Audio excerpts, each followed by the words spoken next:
नमस्कार दोस्तों, नमः शिवाय। जीवन ज्योति चैनल में आप सभी का हार्दिक स्वागत करती हूँ। दोस्तों, करवा चौथ का व्रत 13 अक्टूबर को रखा जाएगा, जो कि कार्तिक मास की कृष्ण पक्ष की चतुर्थी तिथि को रखा जाता है। हमारी सभी माताओं और बहनों को इस व्रत की हार्दिक शुभकामना। मैं बताना चाहती हूँ अपने वीडियो के माध्यम से कि व्रत के कुछ नियम होते हैं। दोस्तों, व्रत के ऐसे नियम कि जो हमें अवश्य ही निभाने चाहिए। उसे निभाने से हमारा व्रत पूर्ण होता है और हमें व्रत का पूरा लाभ मिलता है। पूरे नियम के साथ व्रत करें और संपूर्ण लाभ उठाएं। तो इस वीडियो में हम जानेंगे कि ऐसे कौन कौन से नियम हैं जिनका पालन हमें व्रत में अवश्य ही करना चाहिए। हम व्रत रखते हैं, पूजा पाठ करते हैं, सभी कुछ करते हैं, तो क्यों ना कुछ नियमों को जान लें जिससे कि हमारा व्रत पूर्ण हो और हमें उसका पूरा फल मिले। तो दोस्तों, यदि आप मेरे चैनल पे नए हैं तो प्लीज मेरे चैनल को जरूर सब्सक्राइब कर लीजिएगा। वीडियो आपको यदि पसंद आता है तो लाइक और शेयर भी कीजिएगा। बेल आइकन को प्रेस करना बिल्कुल ना भूलिएगा। मैं अपनी सभी माताओं और बहनों से बताना चाहती हूँ कि करवा चौथ का व्रत, जो कि अखंड सौभाग्य के लिए माताएं बहनें बहुत ही श्रद्धा और बहुत ही प्रेम से रखती हैं, तो इस व्रत में आइए सुबह से लेकर शाम तक के और व्रत के पारण तक के कुछ मैं नियम बता देती हूँ जिनका पालन आप अवश्य ही कीजिए। सबसे पहले, व्रत करवा चौथ का है या और भी कोई व्रत हो तो व्रत में सबसे पहले ब्रह्म मुहूर्त में अवश्य ही उठ जाएं। सूर्योदय से पहले ब्रह्म मुहूर्त में आप उठ जाएं, क्योंकि यदि आप देर से उठेंगी तो सारे कार्य देर से होंगे और पूजा करने में भी आपको देर हो जाएगी। और पूजा का जो समय होता है वह प्रातः काल होता है। सुबह की पूजा भगवान बहुत ही जल्दी स्वीकार करते हैं और हमारा मन भी प्रसन्न होता है। तो इसलिए आप जल्दी उठेंगी तो सारे कार्य करके साफ सफाई सब कुछ करने के बाद आप पूजा समय से कर पाएंगी। और मैं दूसरा नियम ये भी बता देना चाहती हूँ कि व्रत में कभी भी ब्रश और पेस्ट का प्रयोग नहीं करना चाहिए, दातुन का ही प्रयोग करना चाहिए। क्योंकि जैसे हम किसी जूठे गिलास में पानी नहीं पीते हैं, जूठे बर्तन में खाना नहीं खाते हैं दोबारा, उसी प्रकार ब्रश हमारा जूठा माना जाता है, क्योंकि उस ब्रश को कभी भी सर्फ या साबुन से या किसी चीज से धुला मांजा नहीं जाता। जिस तरह हम बर्तन को मांजते हैं, साफ करते हैं, हम ब्रश किए और पानी से धुल के रख दिए, तो ब्रश हमारा एक तरह से, अगर आप देखिए ध्यान से सोचिए, तो ब्रश जूठा माना जाता है। अब कुछ माताएं बहनें कहेंगे कि हम शहर में हैं तो हम दातुन, शहरों में भी मार्केट में दातुन मिलता है। यदि आप एक दिन पहले ध्यान से उसे याद रखेंगी कि मुझे अगले दिन व्रत रखना है, तो आप एक दिन पहले दातुन मंगा सकती हैं। तो दातुन अवश्य ही मंगा लें। और जो हमारी माताएं बहनें गांव से में रहती हैं, गांव में हैं, उनके लिए तो बहुत ही आसान है। दातुन का प्रयोग चाहे तो हमेशा करें, बहुत अच्छी बात है, नहीं तो व्रत के दिन आप जरूर करें। इस बात का जरूर ध्यान दें, इस पर अक्सर लोग ध्यान नहीं देते हैं। आपने दातुन कर लिया, नहा धो लिया, साफ सफाई कर ली, अब आप जब पूजा पे बैठते हैं व्रत के, तो किसी भी देवी देवता की पूजा हो, मैं करवा चौथ व्रत की बात कर रही हूँ या किसी भी व्रत, कोई भी व्रत हो आपका, सबके लिए यह नियम लागू होगा। तो आप जब बैठती हैं तो सबसे पहले उस व्रत का संकल्प जरूर लें।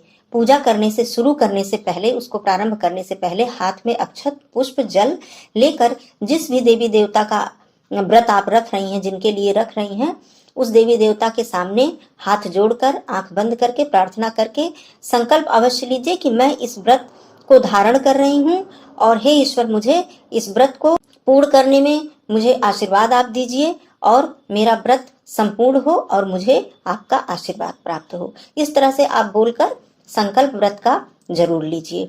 दूसरी बात, आप जब भी व्रत का कथा पढ़ती हैं या पूजा शुरू करती हैं तो सबसे पहले बैठी आसन पे अपने आप को पवित्र कीजिए। उसके बाद पवित्र करने के लिए आप आचमनी से जल हाथ में लीजिए। ओम केशवाय नमः, ओम नमो नारायणाय नमः, ओम माधवाय नमः, इतना बोल सकते हैं। नहीं बोल सकते हैं तो 3 बार आचमनी से अपने ऊपर जल छिड़कें। गायत्री मंत्र भी बोल के जल छिड़क सकते हैं। पवित्र करके जब आप अपनी पूजा प्रारंभ करें उससे पहले दीप सामने जरूर जला लें। यह बहुत ही जरूरी होता है, किसी भी व्रत की पूजा करने से पहले आप दीप जरूर प्रज्वलित कर लें। और कुछ नियम ऐसे हैं कि यदि आप, नमक वाला व्रत है, कुछ व्रत होते हैं जिसमें सिर्फ मीठा फलाहार किया जाता है, कुछ व्रत होते हैं जिसमें नमक खाया जाता है। तो नमक यदि वाला व्रत है तो उसमें सिर्फ सेंधा नमक का प्रयोग करें। किसी भी नमक का प्रयोग, सफेद नमक होता है, काला नमक होता है, इनका प्रयोग ना करें, सिर्फ सेंधा नमक का प्रयोग करें। जिस भी भगवान जी का व्रत रख रही हैं, जिस भी व्रत, क्योंकि हर व्रत त्योहार का की कथा जरूर होती है, आप सभी लोग जानती होंगी, सभी माताएं बहनें, तो कथा जरूर सुने। कथा सुनने से ही व्रत पूर्ण माना जाता है। जैसे करवा चौथ की कथा हो गई, शरद पूर्णिमा की कथा हो गई, बृहस्पतिवार व्रत की कथा, तो कथा हम पढ़ते हैं। कथा कभी कभी तो नियम है कि व्रत पूजा के समय ही कथा पढ़ लिया जाता है, लेकिन और कहीं कहीं बाद में कथा सुना जाता है। तो उस तरह से आप पूजा करके उस व्रत की कथा अवश्य ही सुने। और क्या जरूरी है व्रत में, मैं आपको एक बहुत ही जरूरी बात बता देती हूँ कि जब भी आप व्रत रखें, पूजा करें, तो पूजा करने के बाद आप व्रत के दिन सूक्ष्म हवन अवश्य ही करें घर में। यह बहुत जरूरी। अब सूक्ष्म हवन क्या है, यदि आप नहीं जानते हैं तो मैं बता देती हूँ कि घर में गुड़ घी तो सभी के घर में लगभग मौजूद होता है। आप पैकेट का हवन सामग्री मंगा लें, बहुत आसानी से मिल जाता है। उसको गुड़ और घी के साथ मिला लें। मिलाने के बाद गाय के गोबर के कंडे पर, जो उसको उपला कहते हैं, यह भी आसानी से शहरों में भी मिल जाता है। अब तो ऑनलाइन भी उपलब्ध हो गए हैं और गांव में तो हमारी माताओं बहनों को आसानी से मिल जाएगा। आप व्रत के दिन सूक्ष्म हवन अपने घर में जरूर करें, जिसे अगियारी भी कहते हैं। इसे आप सब मिला लें और कंडे को जला लें। जलाने के बाद उसमें से धुआं जब खत्म हो जाए, आग बचे केवल, तो उस पर अपनी पूजा समाप्त करने के बाद घर में हवन करें। इससे देवी देवता भी प्रसन्न होते हैं और घर का वातावरण भी शुद्ध होता है और नकारात्मक ऊर्जाएं घर से दूर भागती हैं। तो इस तरह से व्रत में या महीने में जो अमावस्या पड़ती है, पूर्णिमा पड़ती है, एकादशी पड़ती है, जिसमें व्रत भी रखा जाता है, नहीं भी यदि रखते हैं तो इस तरह से सूक्ष्म हवन प्रत्येक व्रत में आप अवश्य ही करें। यह बहुत ही जरूरी है। व्रत में दोस्तों स्वच्छता का विशेष ध्यान रखें।